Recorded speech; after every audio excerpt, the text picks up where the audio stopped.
Entonces, en el capítulo anterior, el capítulo 24, como les decía, vimos toda esta distribución y, y resulta que el tabernáculo sería designado por Dios como el centro de la expansión, como un centro de extensión muy importante de la manifestación que se daría entre Dios y su pueblo. Ese fue el anhelo del corazón de Dios, en ese lugar tan especial, tan importante. Y esa es la razón por la cual vamos a ver muchos simbolismos muy importantes. De manera que cada uno de estos simbolismos, en todos los pasajes de la Escritura, se van a proyectar tanto en los profetas como en las palabras de Yeshua y en la enseñanza de los apóstoles. En distintos pasajes de la Escritura nosotros podemos ver que la relación entre Dios e Israel es una relación con muchas analogías, como entre la relación que existe entre el esposo y la esposa. De hecho, nosotros podemos ver de forma literal que Dios se expresó de sí mismo respecto a Israel como el esposo celoso. En el capítulo 20 de Éxodo, nosotros vimos cómo es que el Señor, hablando acerca del tema de la idolatría, cómo fue que hizo esta expresión acerca de su calidad de ser celoso. Entonces, vemos cómo es que también a Israel le dice que él fue para Israel como un marido. Y esto es importante entenderlo porque entonces el tabernáculo, imagínense, ustedes ya pueden imaginarse lo que representaría aquí en la tierra. Es así como el tabernáculo entonces representa el lugar de esta expresión de amor entre Dios y su pueblo. Y que tiene, bueno, esta expresión se daría de qué manera, bueno, a través de diversos rituales bíblicos. Y quiero que pongan atención en esto porque hablar de rituales bíblicos es muy distinto de hablar de rituales que no fueron establecidos en la Biblia. Hablar de imágenes hechas como las dispuso el Señor no es lo mismo que hablar de las imágenes que prohibió Dios al hombre que se hiciera acerca de lo que hay en el cielo, en la tierra o debajo de la tierra. Son aspectos, son conceptos que tenemos que nosotros tener muy claros para no confundirnos y en su caso también para poder orientar a quienes en un momento dado están entendiendo el tema de que tiene que salir de la idolatría, del aspecto de las imágenes y todo esto que al final de cuentas a Dios no le agrada, pero hay que entenderlo en su contexto correcto. Y en ese sentido, para nosotros resulta de suma importancia conocer desde el punto de vista escritural y espiritual el objetivo que cumpliría el tabernáculo en la tierra hasta la venida del Mesías. ¿Por qué digo hasta la venida del Mesías? Porque hasta la venida del Mesías iban a cambiar muchos aspectos rituales bíblicos, como él mismo lo estableció y como lo podemos ver en la carta a los Hebreos. Y precisamente el primer mandamiento que recibió Israel como manifestación de amor para con el esposo fue la ofrenda que de todo su corazón debería entregar para la construcción de la casa del Señor. Imagínense qué importante tema, qué importante tema. Y por supuesto, así de importante, así de delicado. Así de delicado el tema. El Señor habló, desde el versículo 1, por favor, ahí acompáñenme, su lectura dice, el Señor habló a Moisés diciendo, di a los hijos de Israel que tomen para mí ofrenda, de todo varón que la diere, de su voluntad, de corazón, tomaréis mi ofrenda. Aquí viene ya una especificación muy, muy importante, contundente. ¿Por qué? Porque la palabra ofrenda que se utiliza aquí es la palabra teruma, la palabra hebrea teruma, y que se traduce como un presente o un regalo que está por encima de muchas cosas o quizás de todo. La raíz de esta palabra hebrea es la palabra rum, R-U-M, que significa algo elevado, algo apartado o incluso algo excelso. Por ello, podemos entender que esta ofrenda que haría Israel debía cumplir dos requisitos indispensables, como lo dice la Escritura, que sea de su voluntad, una ofrenda voluntaria, pero también de todo su corazón.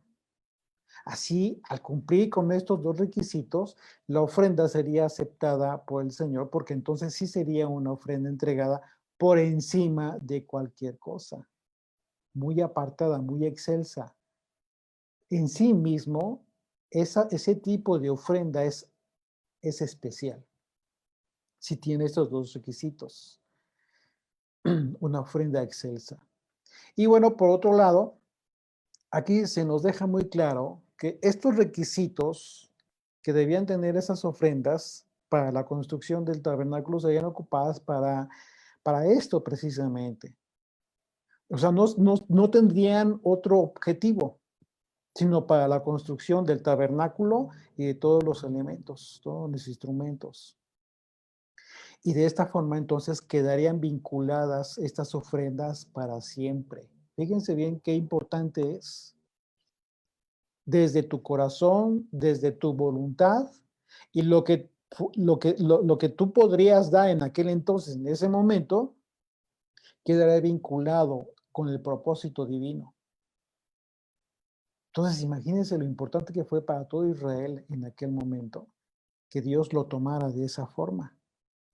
Es decir, que por ser una ofrenda excelsa y muy por encima de cualquier dádiva, solo debía ser entregada en el tabernáculo y posteriormente en lo que fue el templo de Jerusalén. Esto lo dispuso Dios y no el hombre. Y por lo tanto, esto negó para siempre la posibilidad de que el hombre cambiara la causa, el destino y los propósitos de las ofrendas de manera general. Y bueno, ¿cómo lo vemos? ¿Por qué lo podemos afirmar? Bueno, porque la propia escritura lo dice. Acompáñenme en Deuteronomio capítulo 12, por favor. Capítulo 12 de Deuteronomio. Dice, y el lugar que el Señor vuestro Dios escogiere para poner en él su nombre, ¿cuál fue ese lugar? Primeramente fue el tabernáculo y después el templo de Jerusalén.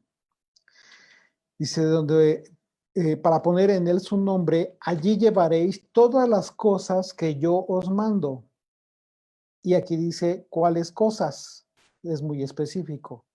Vuestros holocaustos, vuestros diezmos, perdón, vuestros sacrificios, vuestros diezmos, las ofrendas elevadas de vuestras manos y todo lo que lo escogido de los votos que hubierais prometido al Señor. Entonces, si nos damos cuenta, todas estas cosas eran ofrendas, todo constituye ofrenda y tenían propósitos diversos, por supuesto, los holocaustos tenían un propósito, las ofrendas de paz tenían un propósito, los diezmos tenían otro propósito, en fin, las ofrendas elevadas. Así de que eh, por eso es muy importante no desvincular los mandamientos. Con esto nosotros podemos ver que ninguna de las ofrendas o sacrificios y holocaustos se presentó en un lugar que no fuera el tabernáculo y después el templo. Sin embargo, lamentablemente el hombre sí cambió este mandamiento, como muchos otros. Y mucho tiempo después de la destrucción del templo de Jerusalén, el cristianismo sacó de este contexto original el diezmo, lamentablemente, y comenzó a proporcionar una enseñanza distorsionada para que el diezmo y las ofrendas, ya en dinero, se entregaran a donde el hombre decidiera que se entregaran, como el día de hoy. ¿Dónde? Pues bueno, en tu cuenta bancaria, en la cuenta bancaria del pastor, o en el lugar donde se congregan, etcétera. Un lugar que no fue el que dispuso el Señor. Y podrás tú tratar de acomodar el lugar donde se reúnen, porque dijo el Señor que ahí estaría Él, en donde dos o más se reúnen, etcétera, pero el contexto ya sale del original. Entonces es importante nosotros, para todos nosotros, aprender toda la Torah, para que comprendamos los propósitos de los mandamientos divinos. Pero lo que no es correcto, lo que no le es permitido al hombre, es descontextualizar y cambiar las disposiciones que no cambió Dios, las disposiciones que no cambió Jesucristo y tampoco los apóstoles. Ustedes pueden ver en todo el Nuevo Testamento que no enseñó Yeshua a hacerlo de esa manera.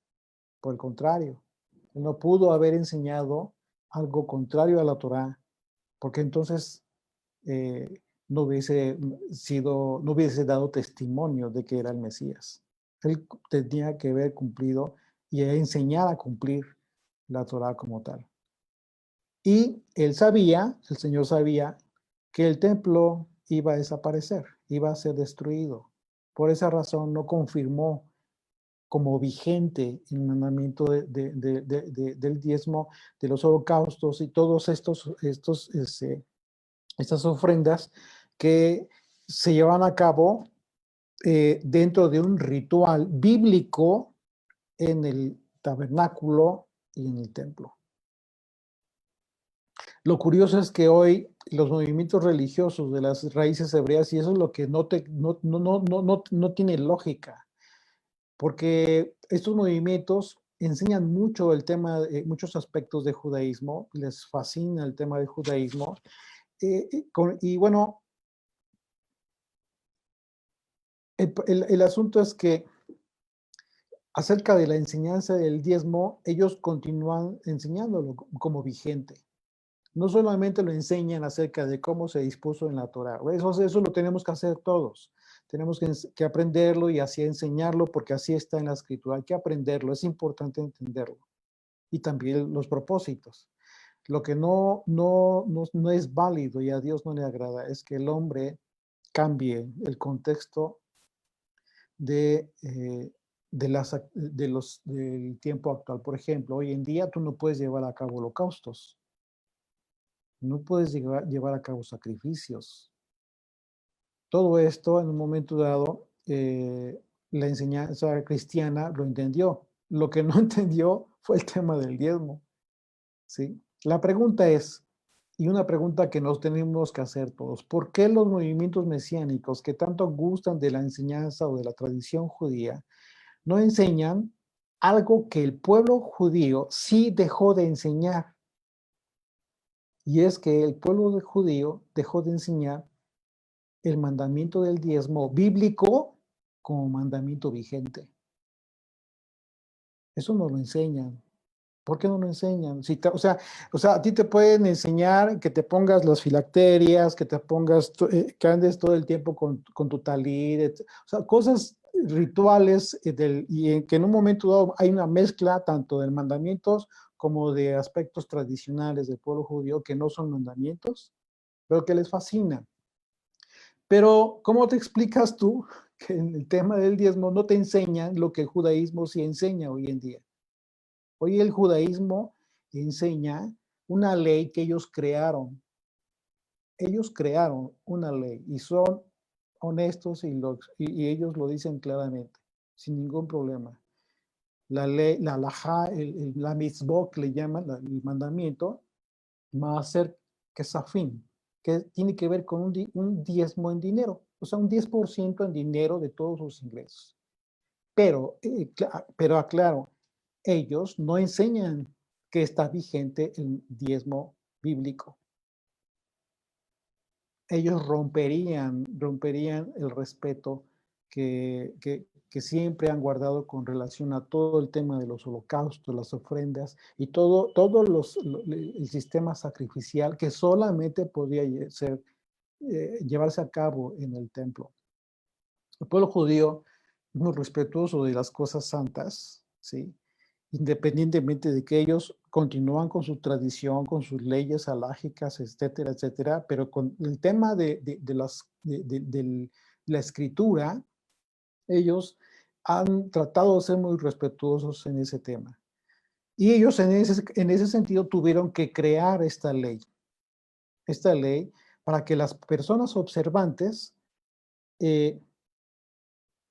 ellas en un momento tomaran como mandamiento alágico, no bíblico, un mandamiento alágico tradicional, rabínico, que les obliga a entregar el 10% de sus ingresos con propósitos sociales, con propósitos para ayudar a los pobres, con propósitos para apoyar a los rabinos, con propósitos, en fin, un montón de propósitos que son muy buenos. O sea, hay que entender eso. Son propósitos correctos, muy válidos. Pero por sobre todo, lo que más valida todos esos propósitos es la honestidad con la que el pueblo judío sí enseña este tema tan delicado. Y ellos sí critican, ellos sí juzgan y ven muy mal todavía, aparte de que no aceptar a Yeshua, que el cristianismo se valga de una enseñanza bíblica que ya no es vigente el día de hoy para allegarse de recursos. La pregunta es, ¿por qué no enseñan así? Todos estos movimientos que gustan mucho del tema del aspecto judío, ¿por qué no enseñan esto? Yo creo que sería más honesto, ¿no crees tú? ¿Qué piensas tú? Pues es que estás enseñando los mandamientos del No, Señor. yo no. O sea, yo me refiero a las personas. Estás enseñando los mandamientos del Señor para que el pueblo vuelva. Y enseñan mal, entonces el pueblo no se va a enterar de la verdad. Esto de que hay mandamientos que ahorita no están vigentes, están suspendidos porque no hay templo. Entonces, esto el pueblo no lo sabe y continúa con la misma. Claro. ¿Cuál fue la razón por la cual tú comenzaste a sentirte ya incómoda en una iglesia cristiana? Porque yo tenía hambre de la palabra. Porque hubo cosas que no entendías incluso. Y eso te generó hambre. No había una enseñanza que te saciara. ¿Qué es lo que sucede? Tarde o temprano las personas pues, van a comenzar a entender, van a comenzar a hacerse preguntas. Cuando se adentren en la escritura, ya de forma seria, y comienzan a hacer análisis, ¿sí? Análisis técnicos escriturales, se van a dar cuenta que no checa. No checa por qué razón. Hoy continúan enseñando de que tienes el mandamiento vigente para cumplir todas estas cosas cuando realmente no hay templo, ¿no? Y sale del propósito original, entonces ya lo quieren acomodar y todo eso a la luz de la escritura pues, es muy subjetivo y no tiene sustento, no tiene un cimiento. La obra de Dios a través de los ministerios, crean, va a seguir cumpliéndose por causa del Espíritu de Dios. Por causa del Espíritu de Dios, que continúa generando, ¿qué continúa generando el Espíritu de Dios en las personas? Gratitud. Gratitud en los corazones de los creyentes, para que contribuyan libremente con el ministerio que se alimentan. Eso es lo mejor, lo más hermoso, que no tienes por qué engañar a la gente para llegarte de recursos. Mira, Dios es fiel y no es deudor de nadie. Y vamos a ver ahorita, precisamente en este capítulo, nos vamos a enterar que la razón por la que los israelitas dieron hasta que les dijeron ya no traigan más, fue por obra incluso del Espíritu de Dios, que les puso esto en el corazón y en la voluntad a los israelitas. No fue atributo único y exclusivo del hombre. Hasta en eso. Dime tú si Dios entonces necesita que los líderes hoy en día le ayuden, ¿no? Como para que, pero es que si no, la obra no prospera, ¿no? Eso no es cierto, no depende de ti. No, jamás va a depender de un atributo exclusivo del hombre, sino del Espíritu de Dios. Por eso el pacto renovado se cumple porque Él dijo, por mí mismo. Y aunque es un pacto con los que se están aliando, Él lo cumple por Él mismo.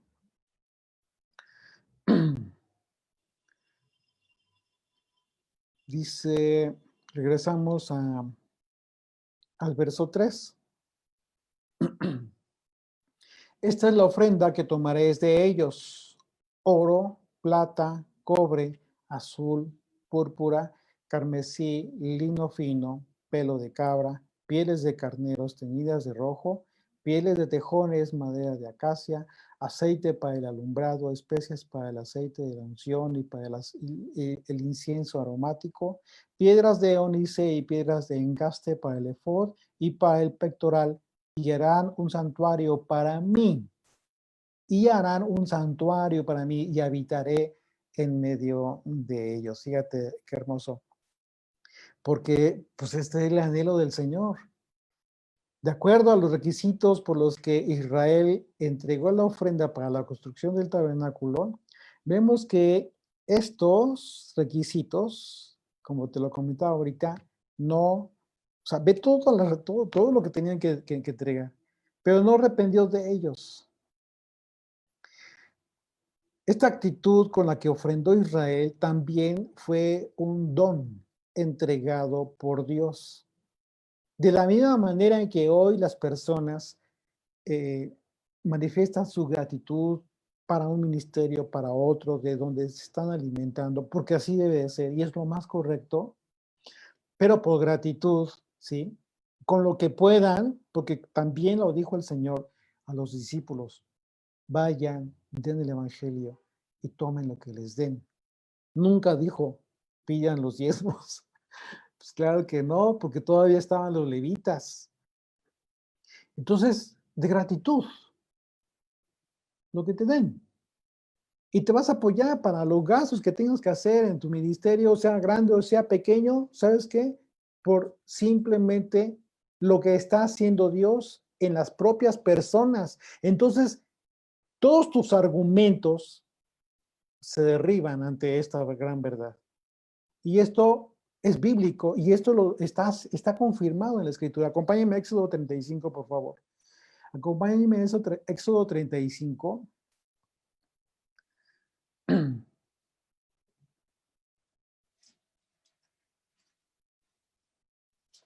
Más adelantito, verso 21.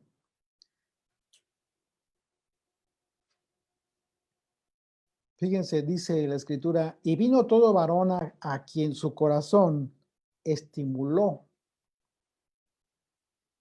y todo aquel a quien su espíritu le dio voluntad, con ofrenda al Señor para la obra del tabernáculo de reunión y para toda su obra y para las sagradas vestiduras. Ahora ahí mismo, al versículo 29, dice, de los hijos de Israel, así hombres como mujeres, hombres y mujeres, todos los que tuvieron corazón voluntario para traer para toda la obra del Señor, que el Señor había mandado por medio de Moisés que hiciesen, trajeron ofrenda voluntaria al Señor. Aquí está confirmado por la propia Escritura que fue Dios quien dispuso en los corazones de las personas gratitud, voluntad y un corazón agradecido.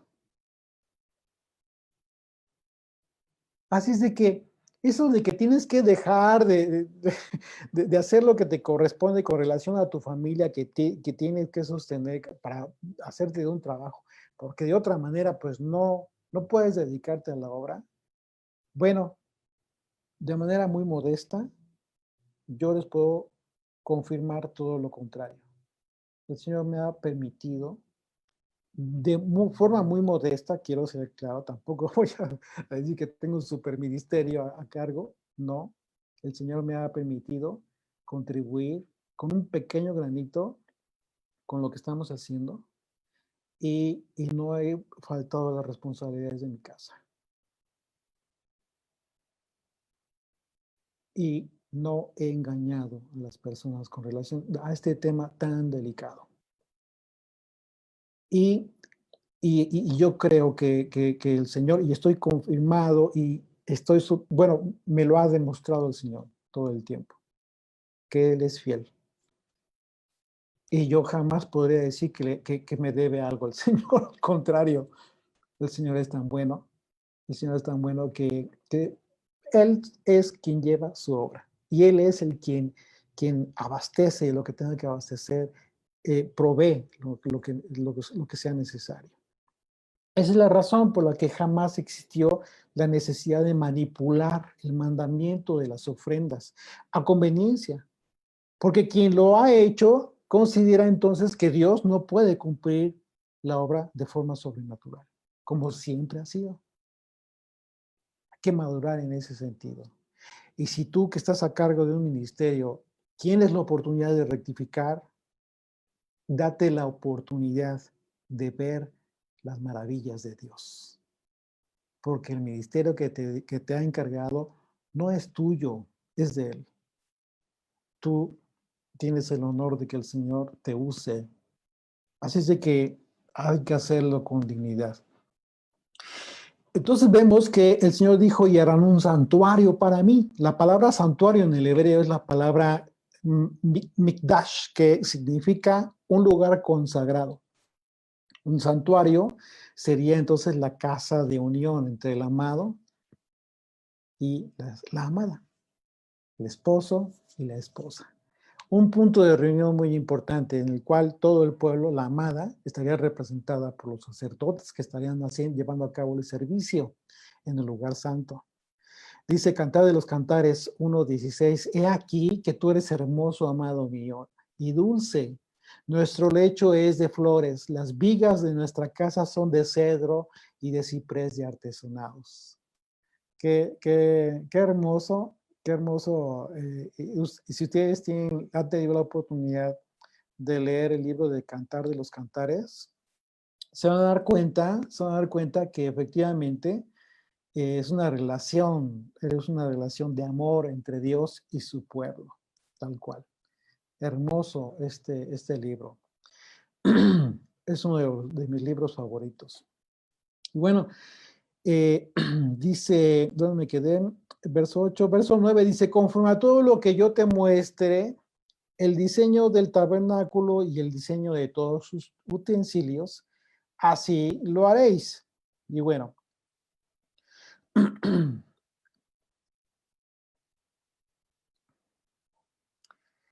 entonces Moisés recibiría instrucciones de parte de Dios para construir el tabernáculo y la hechura de los instrumentos que estarían en el tabernáculo.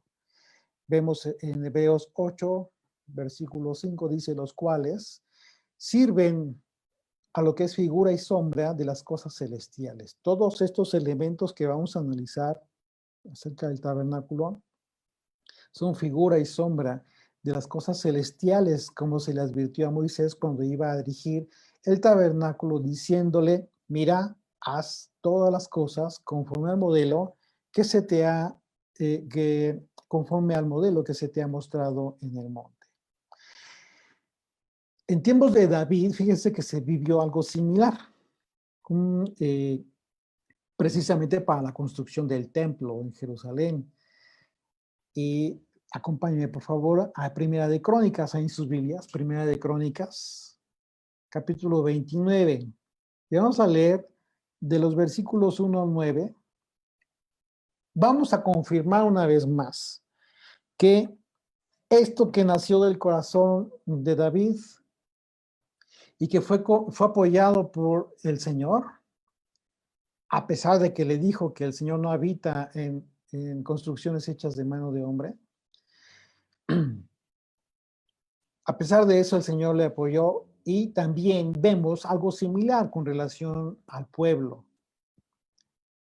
Primera de Crónicas 29, del 1 al 9. Dice, después dijo el rey David a toda la asamblea, solamente a Salomón mi hijo ha elegido Dios. Él es joven y tierno de edad y la obra grande, porque la casa no es para hombre, sino para el Señor Dios. Yo con todas mis fuerzas he preparado para la casa de mi Dios oro para las casas de oro, las cosas de oro, plata para las cosas de plata, bronce para las de bronce, hierro para los de hierro y madera para las cosas de madera. Y piedras de ónice, piedras preciosas, piedras negras, piedras de diversos colores y toda clase de piedras preciosas y piedras de mármol en abundancia. Además de esto, por cuanto tengo mi afecto en la casa de mi Señor, de mi Dios, yo guardo en mi tesoro particular oro y plata, que además de todas las cosas que he preparado para la casa del santuario, he dado para la casa de mi Dios. Aquí está poniendo el ejemplo, David.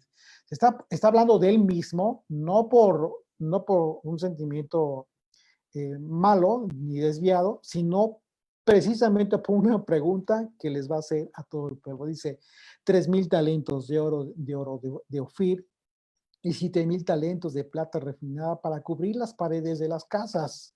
Oro, pues, para las cosas de oro, y plata para las cosas de plata, y para todas las obras de las manos de los artífices. Y quienes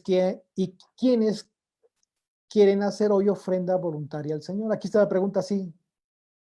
Les hace la interrogación. ¿Y quién quiere hacer hoy ofrenda voluntaria al Señor?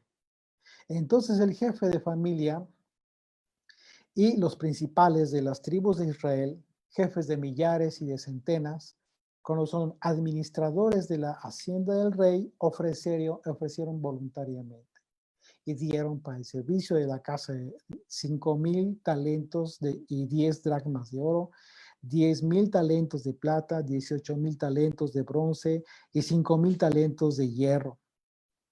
Y todo el que tenía piedras preciosas las dio para el tesoro de la casa del Señor en manos de Jahiel Gersonita. Y se alegró el pueblo.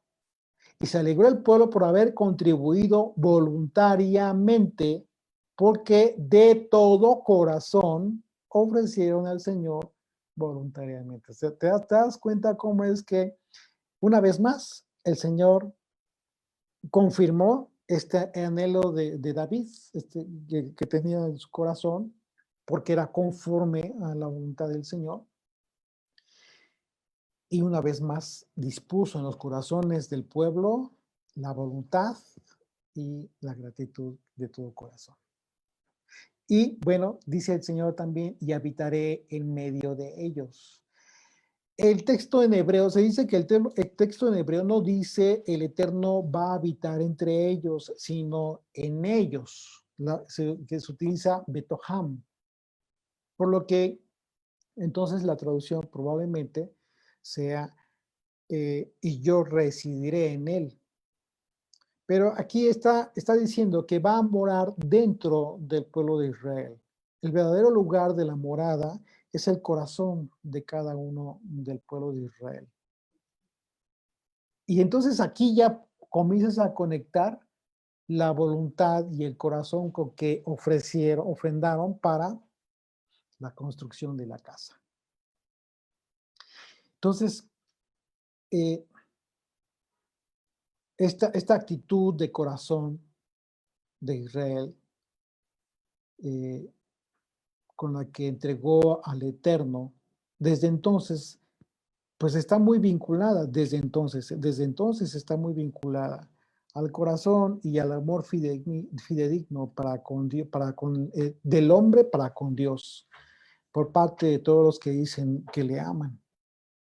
Así es que si la presencia divina residía en el tabernáculo, era por causa de los israelitas. Ellos eran el verdadero santuario de la presencia del Señor.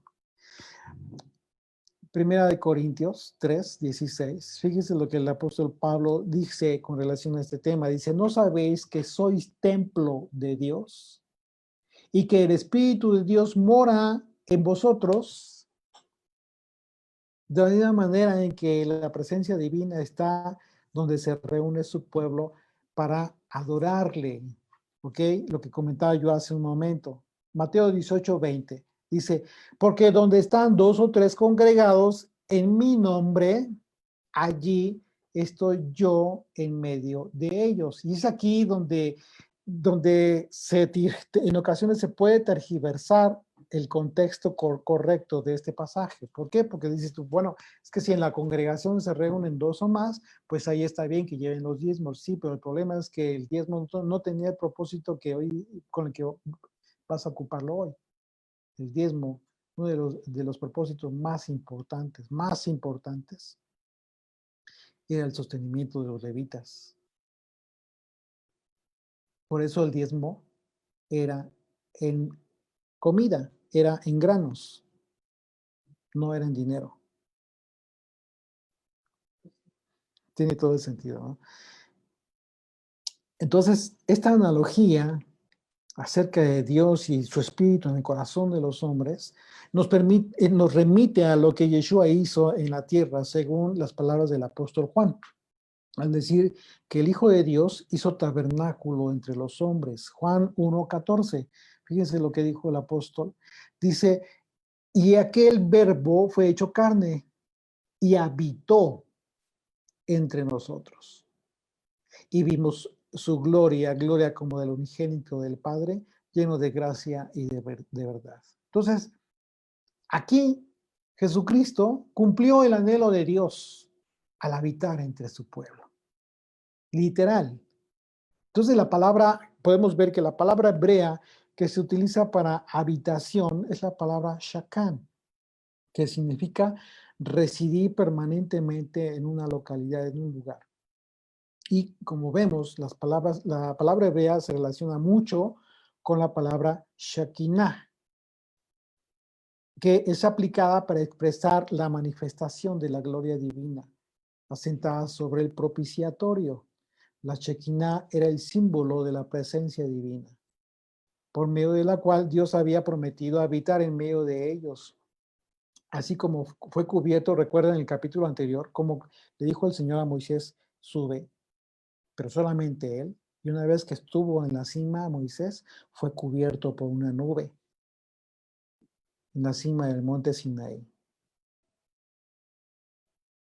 Ustedes podrían ver ahí una imagen, una sombra de lo que sería cuando el sumo sacerdote entraría al lugar santísimo con el incienso, y al generar esta nube perfumada, era lo mismo, impedía que el sumo sacerdote viera a Dios y así morir. En este caso, Moisés fue cubierto por esa nube también. En la visión de Juan, del Apocalipsis, tenemos pruebas claras de la existencia de un tabernáculo celestial en donde, de acuerdo a la carta de los Hebreos, Yeshua ministra como sumo sacerdote, de lo cual podemos deducir entonces que la razón de la destrucción del templo tiene un sentido correcto. Regresamos ahí a Éxodo.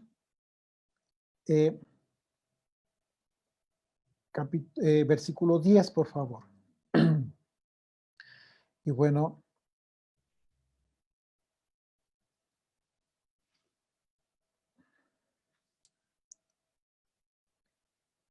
ahí les pongo otra imagen que tiene que ver precisamente con lo que vamos a leer a partir del versículo 10. Dice, harán también un arca de madera de acacia, cuya longitud será de 2 codos y medio, de anchura de codo y medio, y su altura de codo y medio. Y la cubrirás de oro puro por dentro y por fuera. Y harás sobre ella una cornisa de oro alrededor. Bueno, el arca fue hecha de madera cubierta de oro, madera de acacia, una madera que no se corrompe, muy fuerte, muy dura, pero a pesar de eso fue cubierta por dentro y por fuera. Podría decirse que Bezalel, el constructor, hizo 3 cofres, uno exterior de oro, uno de madera que fue colocado dentro y otro interior de oro. De esa manera, toda la madera fue cubierta de oro y esto tiene un simbolismo importantísimo, porque la madera en la escritura muchas veces se le relaciona o se identifica, el Señor identifica al hombre como árbol, como árboles, como madera. Pero el oro, ¿qué es lo que genera el oro? El oro tiene una propiedad muy particular, no se corrompe. Con el paso del tiempo, preserva. Y si la madera iba a estar cubierta de oro, entonces ese era el propósito.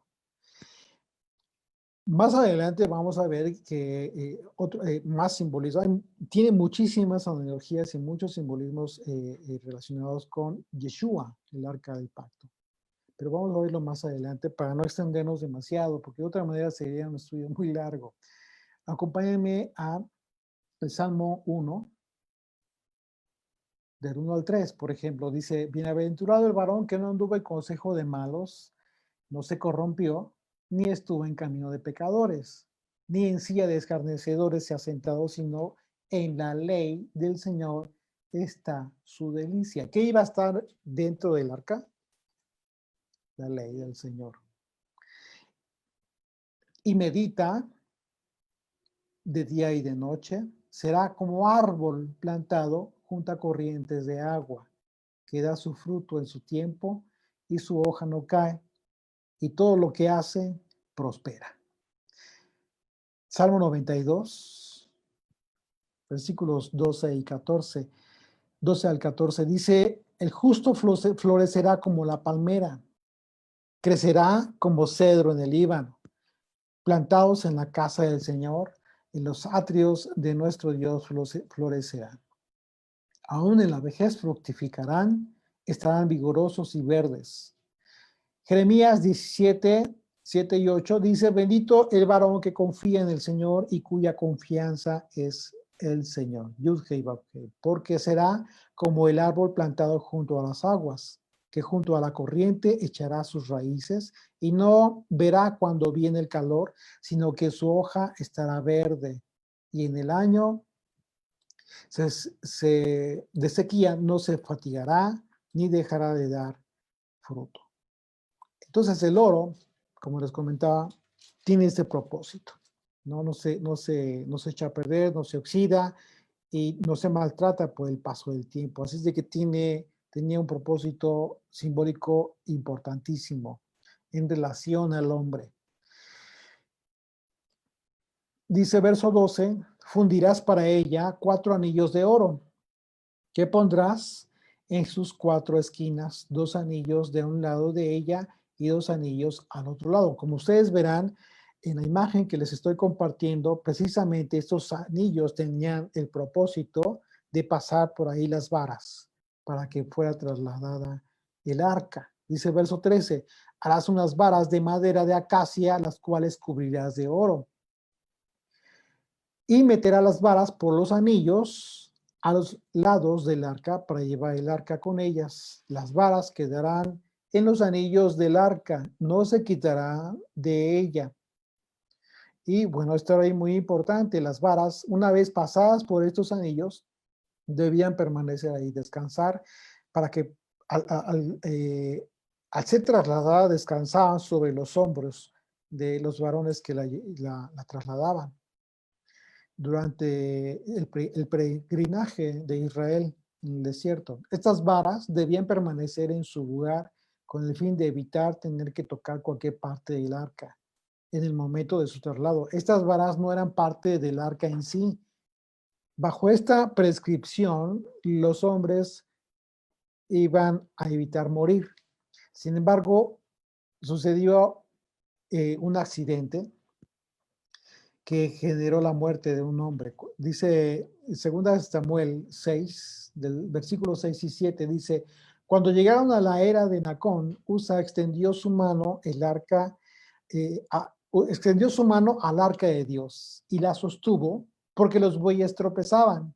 Y el furor del Señor se encendió contra Usa y lo hirió allí Dios porque por aquella temeridad, y cayó allí muerto junto al arca de Dios. Imagínense qué terrible. Este hombre, digo, con una buena intención, quiso tocar el arca, para sostenerla para que no cayera, pero esto le provocó la muerte. Pero bueno, el asunto es ese, que este era el propósito de estas varas. Dice verso 16, y pondrás en el arca el testimonio que yo te daré, y harás un propiciatorio de oro fino.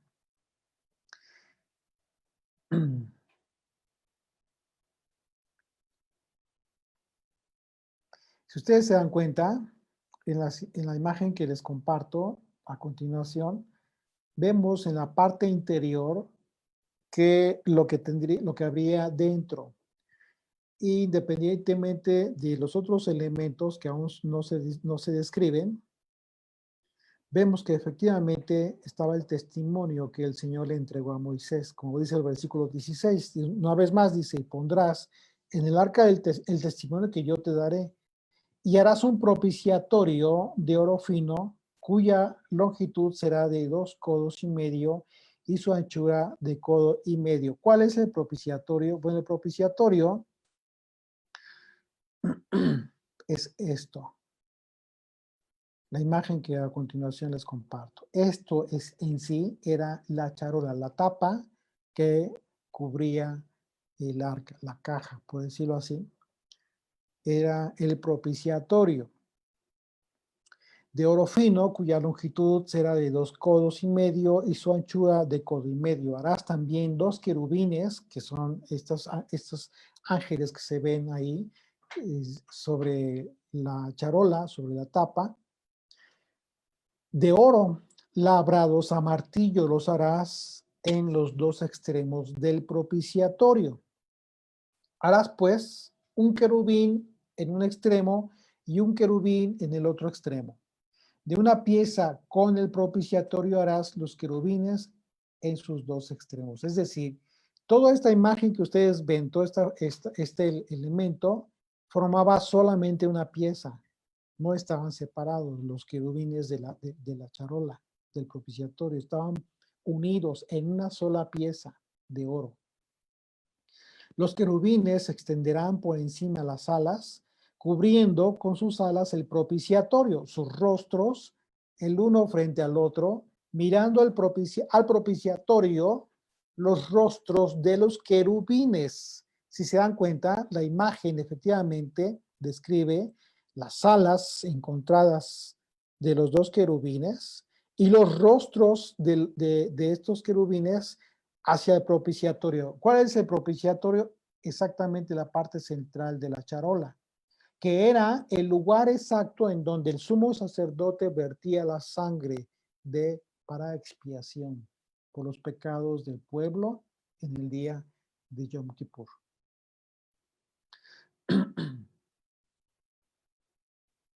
Bueno, entonces,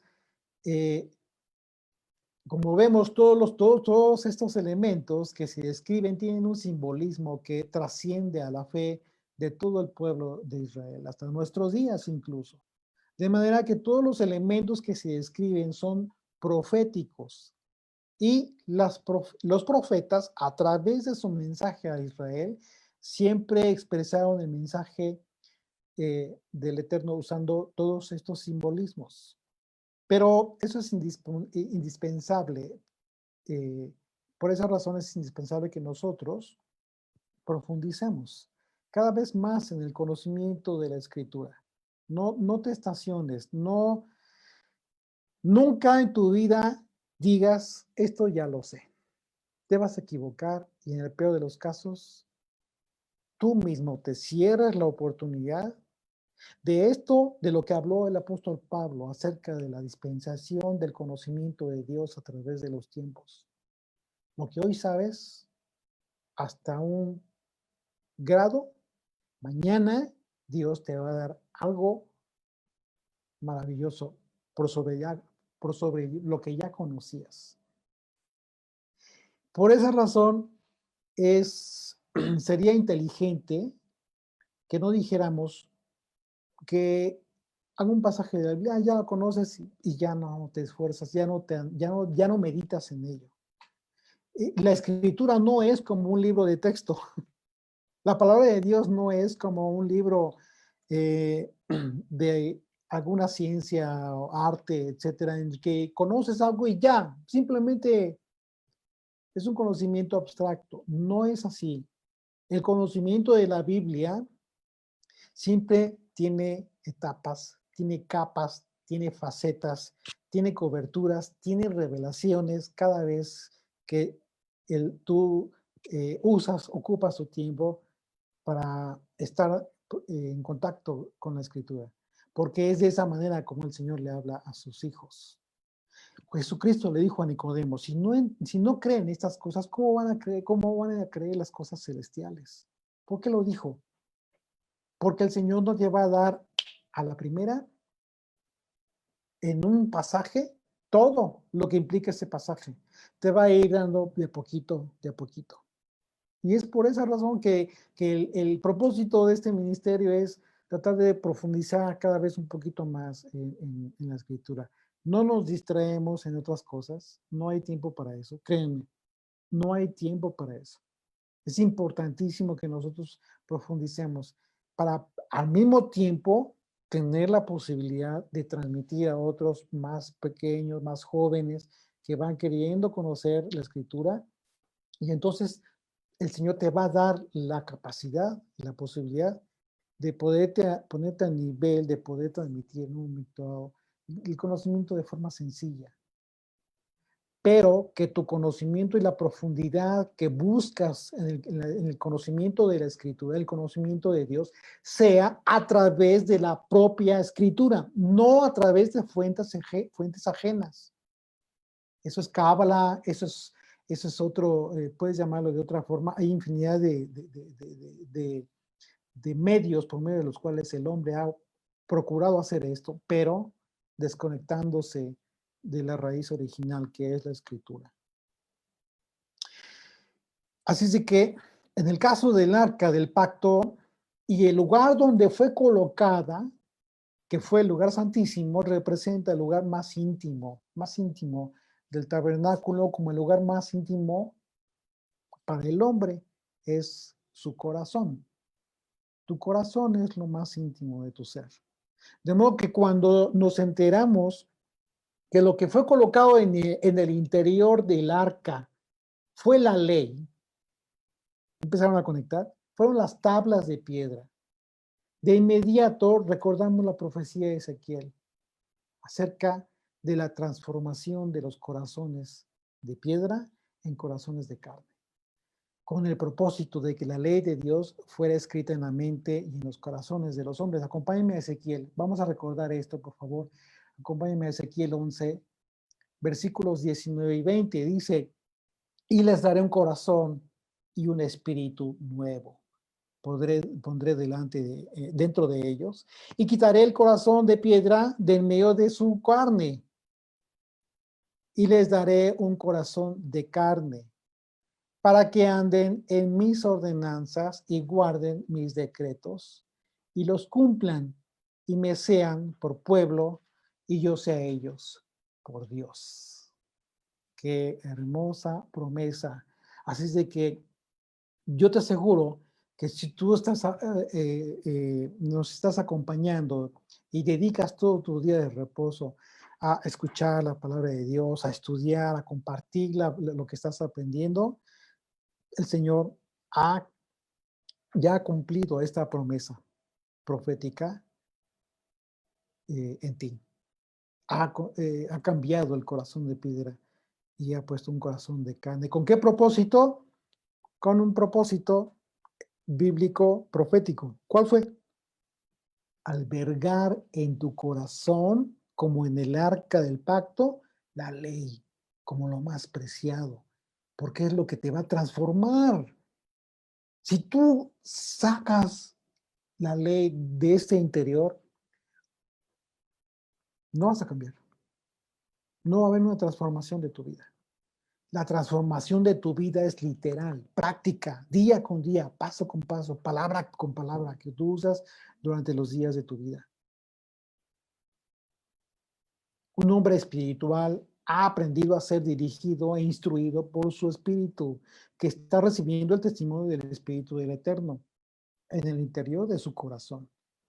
Lo que no tiene que ver con la capacidad intelectual, sino con algo mucho más profundo, algo en el espíritu, como está escrito en la primera carta de Pablo a los Corintios, que es el emblema de nuestro ministerio. ¿Cuál es el emblema de nuestro ministerio? Que ustedes pueden ver la cita ahí en la imagen de la Biblia, que está abierta en un malecón frente al mar. Dice ahí una cita, la cita de Primera de Corintios. Acompáñenme a Primera de Corintios, por favor.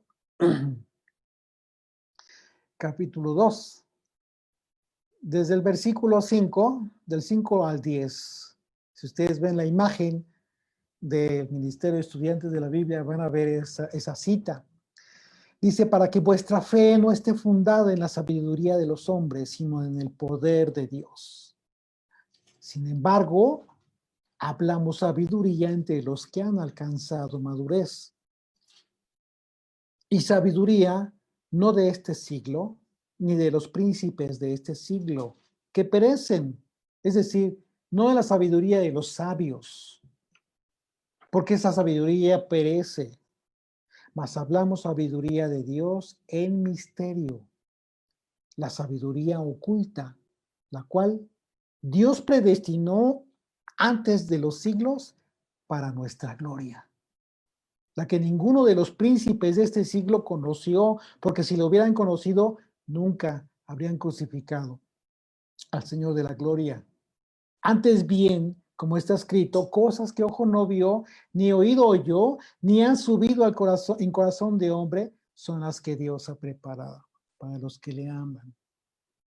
Pero Dios nos las reveló a nosotros por el Espíritu, porque el Espíritu todo lo escudriña, aún lo profundo de Dios.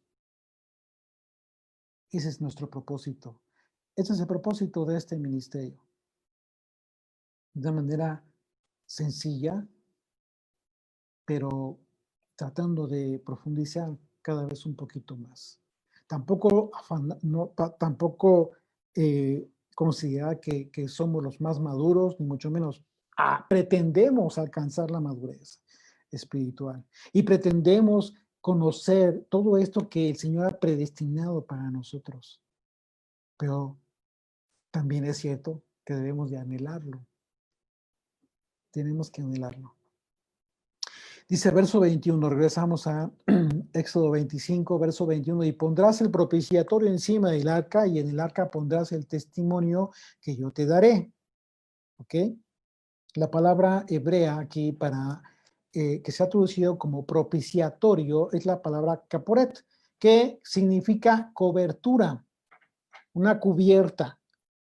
¿Sí? Y esta palabra esta palabra hebrea viene de la raíz kafar, que significa cubrir como con brea, calafatear. Y también significa en otro contexto perdonar, absolver, expiar. Y expiar pues ya tiene que ver con la misma raíz que se utiliza en el contexto de Yom Kippur. Así es de que fue necesario que existiera el arca, fíjate qué importante, fue necesario que existiera el arca como la justicia de Dios, ¿sí? Y el propiciatorio como su misericordia, para enseñarnos de una manera justa, equitativa, equilibrada, el amor de Dios por el hombre. Porque la misericordia sin la justicia pues, pierde su propósito y entonces pasa a ser un sentimentalismo débil y sin sustento. Y pierde y te desenfocas en el propósito. ¿Sí?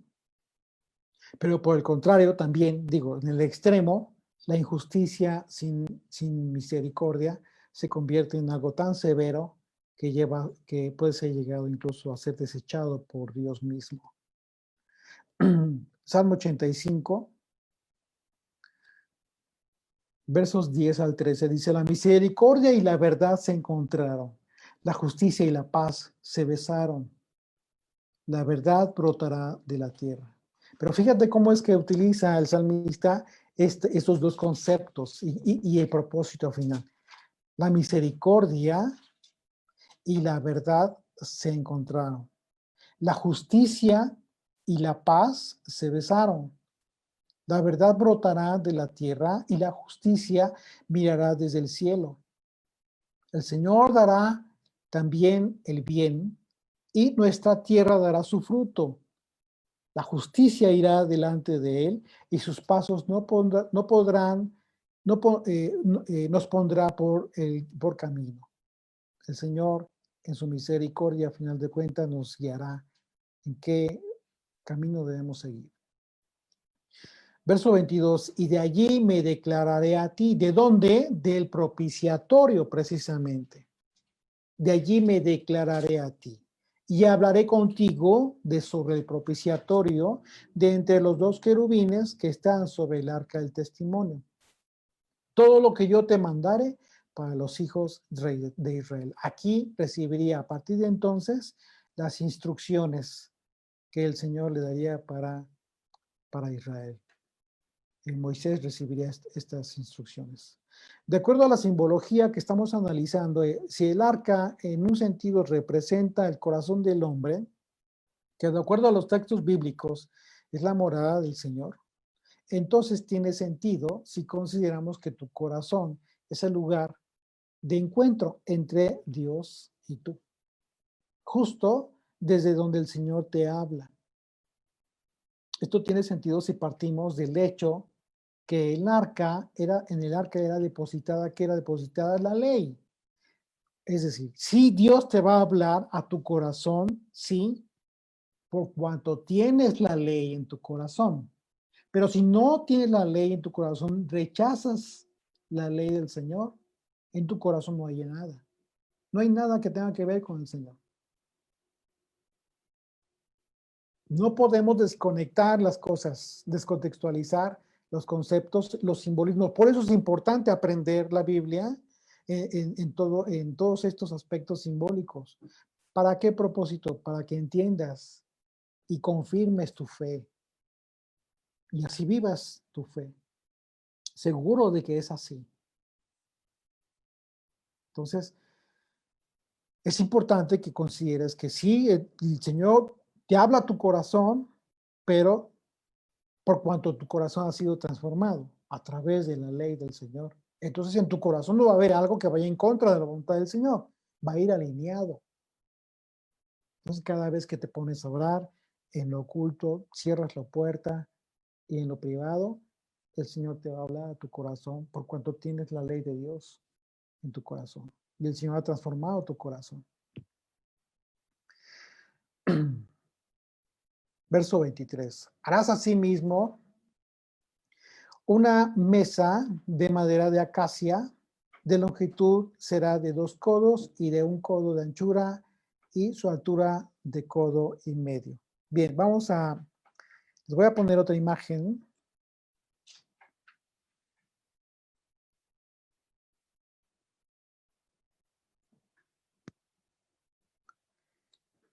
Y esta imagen tiene que ver precisamente con la mesa de los panes. Perdón. Dice verso 23, harás asimismo una mesa de madera de acacia, su longitud será de 2 codos y de 1 codo de anchura y su altura de codo y medio. Y la cubrirás de oro puro y le harás una cornisa de oro alrededor. Le harás también una moldura alrededor de 1 palmo menor de anchura y harás a la moldura una cornisa de oro alrededor. Bien, entonces el Señor continúa describiendo los elementos del tabernáculo y habiendo empezado desde lo más íntimo, que es el lugar santísimo, ahora comienza a describir, los elementos del lugar santo, ¿ok? porque no todo, o sea, estaban los elementos distribuidos. Entonces, la mesa con los panes representan la provisión material física que tiene el mundo, que es provista por Dios. La provisión física, y hablando de todo, es decir, desde alimento, vestido, techo, abrigo. Y es por eso que veremos que el mandamiento era para que, con el propósito de que no faltara este pan sobre esta mesa. No iba a faltar nunca.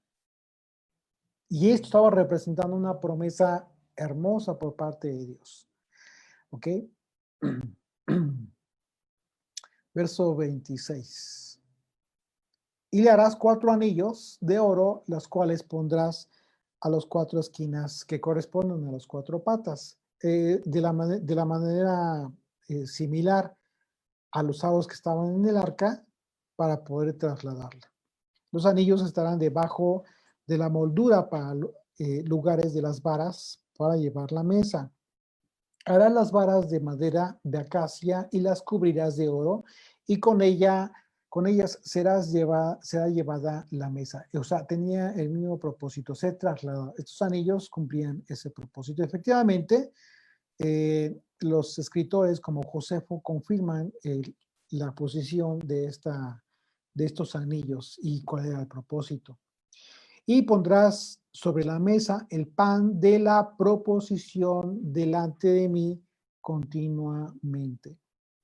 El pan de la proposición consistía en 12 piezas, 12 panes. Y estos panes eran renovados cada día de reposo, en cada Shabbat. Cada día de reposo, los panes eran cambiados por unos nuevos y eran consagrados. Como eran panes consagrados, solo los comían los sacerdotes, no podían comerlos nadie más. En los evangelios vemos que Yeshua habla acerca de un tema que sucedió con el rey David cuando era perseguido por Saúl, y que llegó precisamente con el sumo sacerdote y le pidió para comer. Y el sumo sacerdote le dijo, lo único que tengo son los panes de la proposición. Y entonces le dice el Señor, dice el sumo sacerdote a David, voy a consultarlo con el Señor. Y después de consultarlo, fue y le dio el pan a David. Entonces el Señor, Yeshua, le dice a los judíos que esto fue una transgresión, pero no por ello fue en contra de la voluntad de Dios, una transgresión a la ley. Sí, se transgredió, pero por voluntad de Dios, en lo cual el único que podía hacer excepción en este sentido, pues era el Señor mismo. ¿Por qué hizo esto el Señor? Porque si la ley no tiene como propósito fundamental la justicia y la misericordia, la ley está en fallo. Entonces aquí ya comenzamos a entender las palabras de Yeshua, que no vino a cambiar y que no vino a sustituir, sino vino a poner la ley en un nivel más elevado, la ley de Moisés, que le fue dada a Moisés. Importantísimo. Vamos a Levítico 24, 5 a 9. Dice, y tomarás flor de harina y cocerás de ella 12 tortas, cada torta será de 2 décimas de efa. Y las pondrás en 2 hileras, 6 en cada hilera, sobre la mesa limpia delante del Señor. Y pondrás también sobre cada hilera incienso puro, y será para el pan como perfume, ofrenda encendida al Señor. Cada día de reposo lo pondrá continuamente en orden delante del Señor, en nombre de los hijos de Israel, como pacto perpetuo. ¿Ya te diste cuenta? Y será de Aarón y de sus hijos, los cuales lo comerán en el lugar santo. O sea, ahí en el lugar santísimo debían comerlo. En el lugar santo, perdón. Y porque es cosa muy santa para él. De las ofrendas encendidas al Señor por derecho perpetuo. Fíjate qué importante, en qué lugar tenía Dios a estos servidores. Pero en otro sentido, este pan señalaba también el pan que vendría del cielo.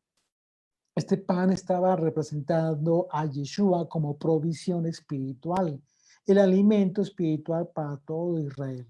Acompáñenme a Juan, por favor, vamos a recordar las palabras del maestro. Dice Juan capítulo 6, de los versículos 47 al 51, dice, de cierto os digo, el que cree en mí tiene vida eterna. Yo soy el pan de vida. Vuestros panes comieron el maná, perdón, nuestros padres comieron el maná en el desierto y murieron. Este es el pan que desciende del cielo.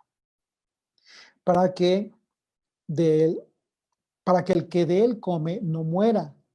Yo soy el pan vivo que descendió del cielo. Si alguno comiere de este pan, es decir, que te comas su enseñanza, que comas, que digieras su doctrina, entonces vivirá para siempre. Y el pan que yo daré es mi carne, la cual yo daré por la vida del mundo, el sacrificio perfecto. ¿Por qué dijo que era su carne? Precisamente porque iba a ser el holocausto, un holocausto ofrecido para el Señor. Entonces los judíos, perdón, hasta ahí era la cita, hasta el verso 51. Y bueno,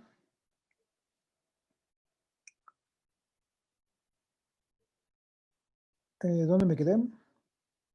Verso 29, y harás también sus platos, sus cucharas, sus cubiertas y sus tazones, con que se libará. Aquí ya está hablando de las libaciones. Dice, de oro fino las harás. Eran instrumentos con los cuales se llevaba a cabo el verter la libación, ya sea en agua o de vino. Probablemente en estos platos se colocaban los panes. Las cucharas eran los recipientes sobre los cuales se quemaba el incienso. Las cubiertas, literalmente jarras o jarrones, y los tazones se usaban para las libaciones que acompañaban a las ofrendas, como se describe, por ejemplo, en el capítulo 23, versículo 13. Su ofrenda será 2/10 de efa de flor de harina amasada con aceite, ofrenda encendida al Señor en olor gratísimo, y su libación será de vino, la cuarta parte de un hin, es decir, el derramamiento sobre el altar, sobre la ofrenda. Y pondrá sobre la mesa el pan de la proposición delante de mí continuamente. Así es de que, bueno, entonces no había un día que no hubiera pan en esta mesa. Y les voy a cambiar la imagen.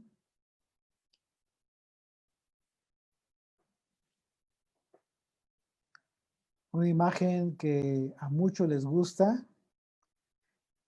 un elemento hermoso que tiene, no vamos a acabar en este estudio de hablar de todo el aspecto simbólico del candelabro, perdón, pero sí, bueno, vamos a mencionar algunos aspectos que consideramos importantes, que desde en este momento, que es la primera vez que se menciona en la Torá, tenemos que mencionar. Vamos al versículo 31 ahí de Éxodo 25, dice, harás además un candelero de oro puro, labrado a martillo, se hará el candelero, su pie, su caña, sus copas, sus manzanas y sus flores serán de lo mismo. Y saldrán 6 brazos de sus lados, 3 brazos del candelero a un lado y 3 brazos al otro lado. 3 copas en forma de flor de almendro en un brazo, una manzana y una flor, y 3 copas en forma de flor de almendro en otro brazo, una manzana y una flor. Así en los 6 brazos que salen del candelero. Así que imagínense toda esta labor de artesanía impresionante que tenía que hacer Bezalel. Verso 34, y en la caña central del candelero, 4 copas en forma de flor de almendro, sus manzanas y sus flores. Habrá una manzana debajo de dos brazos del mismo, otra manzana debajo de otros 2 brazos del mismo y otra manzana debajo de los otros 2 brazos del mismo. Así, para 6 brazos que salen del candelero. Sus manzanas y sus brazos serán de una pieza, todo ello una pieza labrada a martillo de oro puro. Recordará qué fue lo que vimos, que comentamos acerca del oro, de la característica del oro incorruptible, que con el paso del tiempo no se maltrata, no se oxida. Y bueno, de forma alegórica, podremos recordar cómo fue martirizado el cuerpo de Jesucristo. Podríamos decir en un momento dado, repito, de forma alegórica, que el cuerpo del Señor estuvo representado por este oro, ¿sí? Un oro un material que no se maltrataría, a pesar de ser golpeado, es decir, en su esencia, en lo que representó el cuerpo del Señor. No sería todos esos latigazos, todos esos golpes, todo ese sacrificio, no sería generado por el hombre, no sería alterado en su esencia para cumplir el propósito divino acerca de la redención para todo Israel. Verso 37, y le harás 7 lamparillas, las cuales encenderás para que alumbren hacia adelante. También sus despabiladeras y sus platillos de oro puro, de un talento de oro fino lo harás con todos estos utensilios. Importante. ¿Qué importante? La palabra hebrea para candelero es la palabra menorá, ¿sí? Muy familiarizado con todos ustedes, con todos nosotros. ¿Qué significa menorá? La palabra hebrea significa destellar o una lámpara y viene de la palabra manor, menorá, viene de la palabra manor, que significa yugo, entre otros aspectos. Una de las palabras con las que se puede traducir es yugo, y a su vez la raíz es la palabra hebrea nir, que significa arar. Significa arar. Por lo que podríamos entonces comprender inicialmente desde su sentido material el concepto como una guía o una luz que surca el camino que debemos seguir. Recordemos que en el tabernáculo la única luz que había era la de la menorá.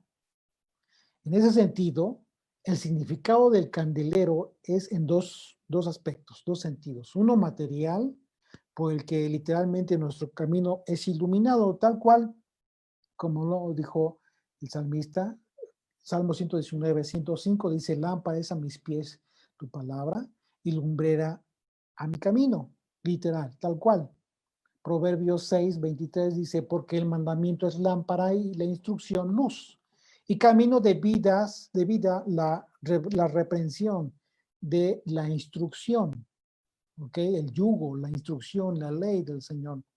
Y el otro sentido es el sentido espiritual. Ya que como lo expresan los profetas, la menorá representa el Espíritu de Dios.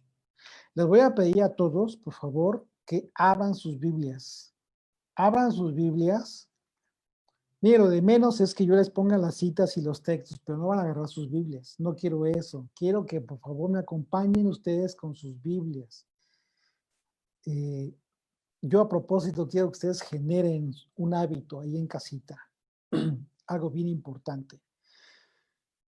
Que tomemos nuestras Biblias y escudriñemos. Y ahí mismo pongamos nota, apartemos, le pongamos separadores, hagan lo que quieran, pero utilicen sus Biblias. Zacarías 4, por favor. Vamos a Zacarías 4.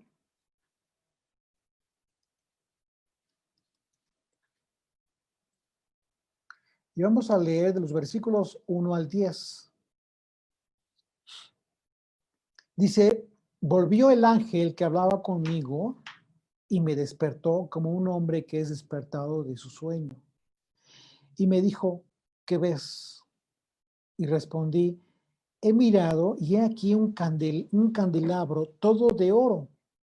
Y he aquí un candelabro todo de oro con un depósito encima.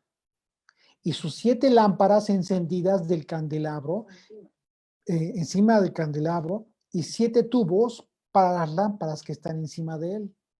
Está describiendo la menorá. Verso 3. Solamente que es una visión del profeta. Él no está en el templo. Fíjense. Así es que ya se imaginarán a dónde lo llevó en el espíritu. Y junto a él 2 olivos. El uno a la derecha del depósito y el otro a su izquierda.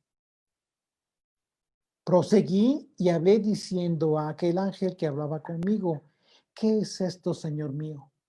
Y el ángel que hablaba conmigo respondió y me dijo, ¿no sabes qué es esto? Y dije, no, Señor mío. Entonces respondió y me habló diciendo, esta es palabra del Señor a Zorobabel, que dice, no con ejército ni con fuerza, sino con mi espíritu he dicho, ha dicho el Señor de los ejércitos. ¿Quién eres tú, oh gran monte? Delante de Zorobabel serás reducido a llanura. Él sacará la primera piedra con aclamaciones de gracia, gracia a ella. Fíjense bien lo que está diciendo, ¿eh? El profeta está exponiendo, está hablando de la forma en cómo Zorobabel sería apoyado en el espíritu y con toda fuerza y con todo su poder para la reconstrucción del templo de Jerusalén, después de haber sido destruido por Babilonia. Verso 8, vino palabra del Señor a mí diciendo, las manos de Zorobabel echarán el cimiento de esta casa. Está hablando del tabernáculo, del templo, y sus manos la acabarán. Y conocerán que el Señor de los ejércitos me envió a vosotros, porque los que menospreciaron el día de las pequeñeces se alegrarán y verán la plomada en la mano de Zorobabel. Esos 7 son los ojos del Señor. Ya te estás imaginando lo que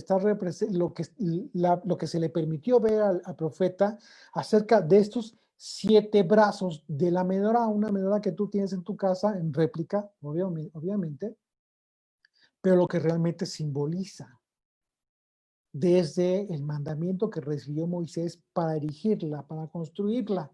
¿Y cuál era el propósito? A final de cuentas, que nosotros estuviéramos viendo en esa menorá lo que Dios hace a través de su Espíritu. Estos 7 son los ojos de Yud-Hei Vav-Hei que recorren toda la tierra. Apocalipsis 5, versículo 6, dice Juan, y miré y vi que en medio del trono de los 4 seres vivientes y en medio de los ancianos estaba en pie un cordero como inmolado, que tenía 7 cuernos y 7 ojos, los cuales son los 7 espíritus de Dios enviados por toda la tierra.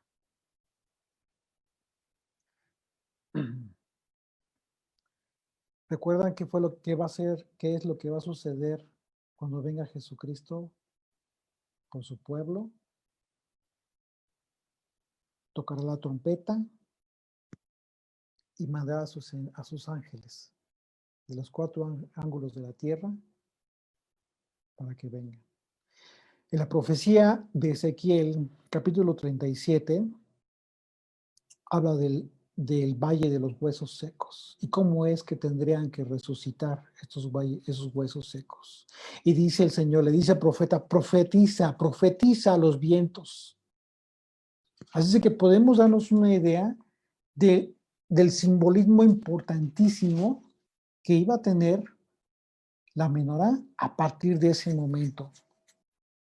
Por eso es importante que no perdamos piso acerca de los elementos, de los simbolismos, porque entenderlos en su contexto correcto nos va a permitir a ti y a mí nos va a permitir tener una perspectiva correcta de tu fe, de lo que estamos esperando, de lo que anhelamos por parte del Señor en nuestras vidas. Entonces, bajo todo este contexto, la menorá representa a Yeshua, en quien fue depositado el Espíritu de Dios. Isaías 11, versículos 1 y 2 dice: saldrá una vara del tronco de Isaí y un vástago, un retoño de sus raíces. Obviamente, para el tiempo de Isaías, ya no hablaba de David, está hablando del hijo de David, de Jesucristo, de Yeshua. Y reposará sobre él el Espíritu de Dios. Espíritu, y cuéntenlos, el Espíritu de Dios, el Espíritu de sabiduría, el Espíritu de inteligencia, Espíritu de consejo, Espíritu de poder, Espíritu de conocimiento y Espíritu de temor del Señor. Así es de que Jesucristo, Yeshua, lo podemos ver en todos lados. Y lo estamos viendo en la Torah. Verso 40, mira y hazlos, y es el mandamiento que recibe Moisés, mira y hazlos conforme al modelo que te ha sido mostrado en el monte. Como vemos, Yeshua está reflejado en todos y cada uno de los elementos del tabernáculo y en el tabernáculo mismo. Y esto nos indica que siempre que pretendamos analizar la Torá, bajo la influencia de la enseñanza judía, nos estaremos perdiendo de la maravillosa experiencia de recibir conocimiento espiritual, un conocimiento espiritual sobrenatural que viene solamente por la revelación del Mesías, Yeshua, a través de cada pasaje del libro de la ley de Moisés. Señor, gracias te damos, papito, por este estudio tan hermoso que nos has dado, que nos has permitido conocer, mi Dios, de tu tabernáculo. Gracias porque a través de tu Hijo amado Yeshua nos permites entrar directamente al lugar santísimo, Señor. A rogarte, Padre eterno, que traigas entendimiento, mi Dios, de esto a todo tu pueblo Israel, Padre. Que soples aliento de vida a los huesos secos de la casa de Israel, de la casa de Judá, Señor. Para que nosotros podamos ser alumbrados, Señor, a través de esta menorá, a través de Yeshua, Padre, que nos muestra el camino, Señor, a seguir tus mandamientos, Señor. Guarda, Padre eterno, nuestro corazón, guarda tu palabra en nuestro corazón y en nuestra mente, Señor. Esta provisión que tenemos cada Shabbat de este pan, Señor, de este pan de vida que nos das. Gracias te damos, que no tenemos palabras, Señor, para agradecerte tanta bondad y misericordia que tienes para con nosotros, mi Dios, tu provisión, porque abres tu mano buena y generosa y siempre nos haces de bien, Señor. Gracias te damos, papito, en el nombre y por los méritos de Yeshua. Amén. Amén.